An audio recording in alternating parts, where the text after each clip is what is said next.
The strange and sad ending of Harry Reems. Harry Reems was born Herbert John Stryker on August 27, 1947 into a Jewish family. He was the youngest of 3 children.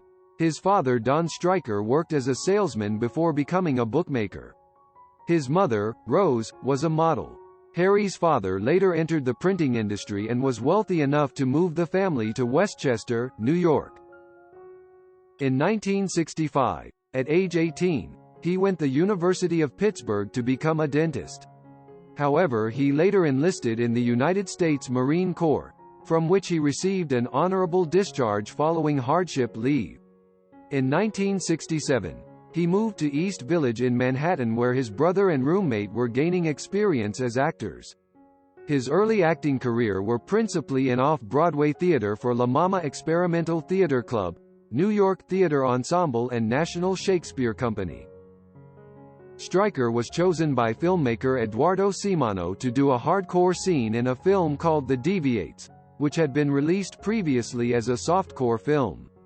Simano then starred him in his first 16mm feature film, called The Weirdos and the Oddballs, which was later upgraded to 35mm and released as Zora Knows Best. Looking for ways to support himself, Stryker appeared in dozens of short silent stag films, often referred to as loops, during the early 1970s. He eventually went on to appear in approximately 140 feature-length and hardcore films between 1971 and 1974 and from 1982 to 1985, with The Devil in Miss Jones, 1973, being the best known, as well as grindhouse roughies like Forced Entry, 1973. In 1975 he published a memoir, Here Comes Harry Reems, in which he details the early years of his film career. Reems also appeared in a couple of mainstream films, such as the horror film Case of the Full Moon Murders, 1973, and To All a Good Night, 1980, the comedy National Lampoon's Movie Madness, 1982, and the TV movie The Cartier Affair, 1984. For the production of Deep Throat in Miami, Florida in January 1972, Stryker was hired to be part of the lighting crew, but the director was unable to cast one of the roles and asked him to play the part. He was paid $250 for 1 day of acting work. Stryker said that he was unaware that the director had given him the name Harry Reems until he saw the movie.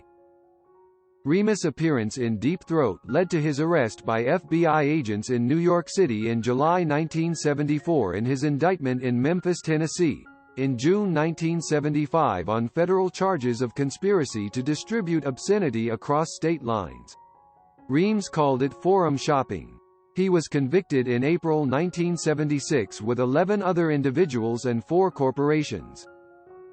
His conviction was overturned on appeal in April 1977 because his activities in making the film occurred before a U.S. Supreme Court ruling on obscenity in 1973, and Reems was granted a new trial. The charges against Reems were dropped in August. The defense argued he was the first American actor to ever be prosecuted by the federal government merely for appearing in a film, and he received considerable support from established Hollywood and New York celebrities during his trial, including Jack Nicholson, Warren Beatty, Dick Cavett, and Stephen Sondheim.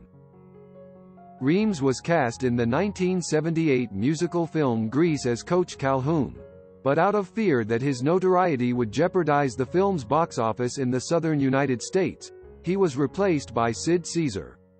Reems returned to theater in the 1979 play The Office Murders and the 1981 play What the Butler Saw. After years of drug abuse and homelessness, Reems began his recovery in 1989 while living in Park City, Utah. He was married to Jean Starrett, a religious woman he had met while skiing in the same city. Sadly, Harry Reems died of pancreatic cancer on March 19, 2013. Aged 65, at the Salt Lake City Veterans Administration Medical Center. Goodbye Harry Reems.